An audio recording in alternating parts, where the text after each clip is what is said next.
আপনারা আমাকে দেখতেই পাচ্ছেন। আজকে আমি গ্রামের বাড়িতে চলে আসছি ঘুরতে। অনেক দিন পর চলে আসলাম গ্রামে। গ্রামের লোকেশনটা আমার কাছে অনেক ভালো লাগে। সেই ছোট্টবেলায় গ্রামে ছিলাম, তারপরে যখন শহরে চলে গেলাম, শহরের পরিবেশে বড় হলাম। আমাকে দেখে বুঝতেই পারতেছেন আমি শহরের মডার্ন মেয়ে হয়ে গেছি। আসলে গ্রামের কালচারগুলো আমার ভিতরে এখন কিছুই নাই। তবে যখন আমি গ্রামে আসি ভালো লাগে।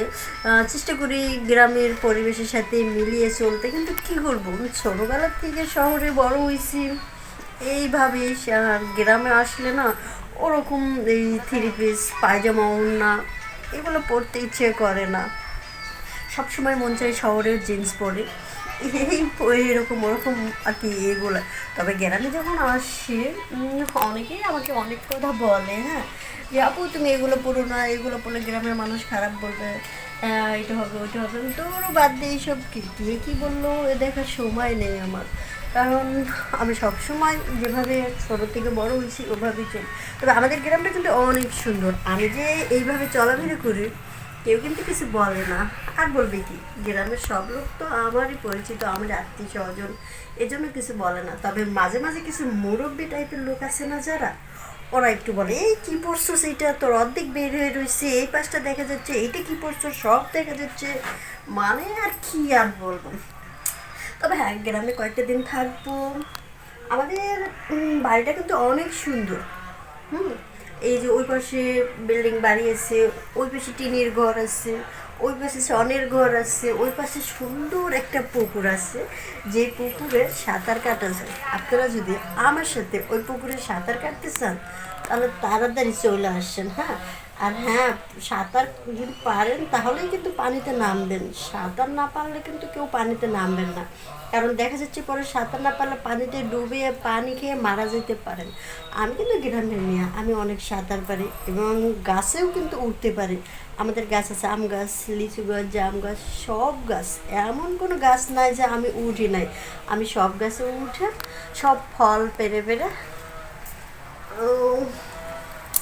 তবে হ্যাঁ, আপনাদেরকে আমি একদিন আমাদের গ্রামে সবাইকে ইনভাইট করব, সবাইকে দেখাবো আমাদের গ্রামটা কত সুন্দর। আসলে আমাদের গ্রামে যদি কেউ একবার আসে তাহলে আর এখান থেকে কেউ যেতে চাবে না। শহরে কি, শহরে তো তেমন কিছুই নাই, এই চার দেয়ালের মধ্যে সারাদিন বন্দি থাকতে হয়। আর এই যে গ্রামের দেখে, এই যে আমি এই জায়গায় বসে আছি, কি যে ভালো লাগতেছে, খোলা একটা পরিবেশ, ফুরফুরে বাতাস, মনটা ভরে যাচ্ছে, একেবারে অসাধারণ জায়গা।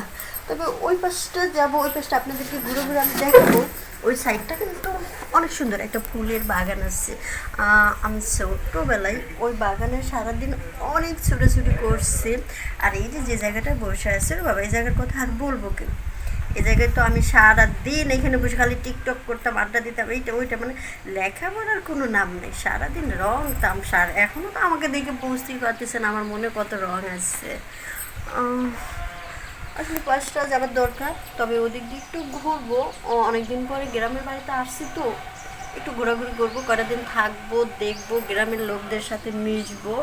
কারণ ছোটোবেলার যে বান্ধবীরা ছিল সবার বিয়ে হয়ে গেছে, সবাই এখন শ্বশুর বাড়িতে সংসার করে খাচ্ছে। এখন বাকি আমার পালা সংসার করা।